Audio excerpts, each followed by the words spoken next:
नाशिकमधील एका ठिकाणची एक इंग्रजी माध्यमाची शाळा आहे आणि त्या शाळेमध्ये 10वी मध्ये शिकणारी एक तरुणी आहे आणि ती तरुणी 10वीच्या वर्गामध्ये शिकत होती।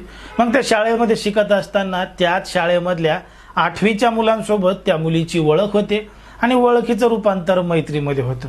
आता ती 15-16 वर्षाची मुलगी होती आणि 8वी मध्ये शिकणारे जे मुलं आहेत ते सुद्धा तिच्यापेक्षा 1-2 वर्षांनी लहान होते आणि या दोघांमध्ये आधी मैत्री झाली, ओळखीचं रूपांतर मैत्रीमध्ये झालं।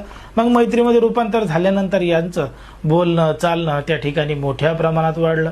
मग बोलणं चालणं मोठ्या प्रमाणात वाढल्यानंतर ते जे पोरं आहेत 8वी मध्ये शिकणारे ते त्या मुलीला म्हणले की तुझं इंस्टाग्राम अकाउंट नाही का, तू इंस्टाग्राम अकाउंट ओपन कर, मग आपल्याला त्या ठिकाणी चॅटिंग करता येईल, बोलता येईल आणि इंस्टाग्रामवर कशा पद्धतीने व्हिडिओ व्हायरल होतात, कशा पद्धतीने नवीन नवीन गोष्टी बघायला मिळतात, तू काय बाबा तुझं अजून इंस्टाग्राम अकाउंटच नाही।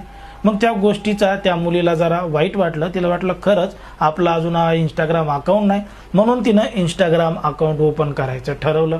पण इंस्टाग्राम अकाउंट नेमकं ओपन कशात करायचं, कारण की तिच्याकडे मोबाईल सुद्धा नव्हता। पण मात्र घरामध्ये वडिलांचा एक जुना मोबाईल होता, म्हणून त्या मोबाईलमध्ये तिने इंस्टाग्राम चालू करायचं ठरवलं। पण मात्र घरामधला जुना मोबाईल काहीच कामाचा नव्हता, म्हणून तिनं ते नीट करून आणला, त्याला काही पैसे लावले आणि तो मोबाईल नीट करून त्याच्यामध्ये इंस्टाग्राम अकाउंट उघडलं। मग इंस्टाग्राम अकाउंट उघडल्यानंतर त्या ठिकाणी इंस्टाग्रामच्या माध्यमातून ती जी 10वीची मुलगी आहे ती 8वीच्या मुलाच्या बरोबर इंस्टाग्रामच्या माध्यमातून चॅटिंग करू लागली, मेसेज पाठवत होती आणि त्यांना एकमेकांसोबत अशा पद्धतीनं बोलत होती।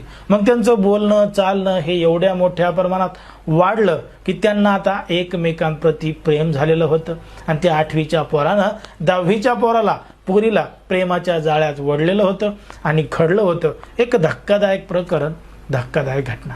नेमकं काय आहे संपूर्ण प्रकरण, कुठं घडली आहे घटना, हे आपलं अगदी सविस्तरपणे बघायचं आहे। पण जर तुम्ही अजूनही आपलं चॅनल सबस्क्राईब केलं नसेल तर लगेच सबस्क्राईब करून घ्या आणि बाजूला असणाऱ्या बेल नोटिफिकेशनला सुद्धा ऑन करायला विसरू नका।